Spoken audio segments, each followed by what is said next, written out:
British हुकूमत के समय के ऐसे सैकड़ों कानून चल रहे थे जो काफी बोझिल साबित हो रहे थे। केंद्र की मोदी सरकार ऐसे कानूनों को धीरे धीरे खत्म कर नए कानून लागू कर रही है। ताज़ा मामला अंग्रेजों के जमाने के अपराध से जुड़े 3 कानूनों भारतीय दंड संहिता, दंड प्रक्रिया संहिता और भारतीय साक्ष्य अधिनियम का है। ये तीनों पुराने कानून अब समाप्त हो गए हैं।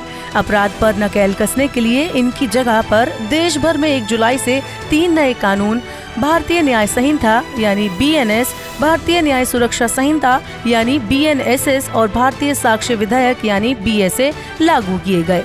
नए कानूनों में विभिन्न तरह के अपराधों पर सख्ती और कठोर सजा का प्रावधान है। ये 3 कानून क्या हैं?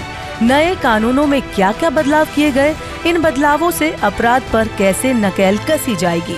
इस बारे में हम अपने वीडियो की सीरीज में बताएंगे। लेकिन इतना तय है कि नए कानूनों से गुलामी के निशान मिट रहे हैं।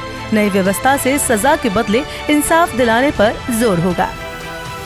दरअसल वक्त के साथ तकनीक भी बदली है, सामाजिक माहौल भी बदला है और अपराध की घटनाओं की प्रवृत्ति में भी बदलाव आया है। लेकिन हमारे देश के संविधान में कानून ब्रिटिश हुकूमत के दौरान के चल रहे थे, जिनकी अब स्थितियों के अनुसार संशोधन की जरूरत बन चुकी थी। जिन 3 कानूनों में परिवर्तन किया गया है हाल ही में, उनके नतीजे तब पता चलेंगे जब वो धीरे धीरे धरातल पर दिखने लगेंगे और तब पता चलेगा कि ये बदलाव आखिर हुआ क्या है।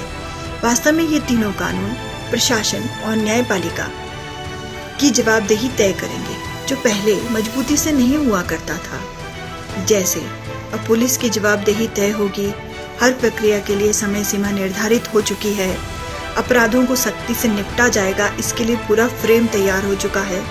अब जनता को पुलिस के चक्कर नहीं लगाने होंगे।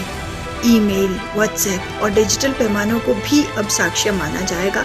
इससे पहले इन्हें साक्ष्य नहीं माना जाता था। FIR इनके माध्यम से दर्ज की जा सकेगी, जो भी सोशल मीडिया प्लेटफॉर्म है। मजिस्ट्रेट को 60 दिनों के भीतर, 60 डेज के भीतर आरोप तय करने होंगे। कुल मिलाकर तीनों कानूनों में ऐसी बहुत सारी चीजें हैं जिन्हें जानना देश के हर नागरिक को बहुत ही जरूरी है, ताकि वह नई व्यवस्था को आत्मसात करे और इसका लाभ उठाए।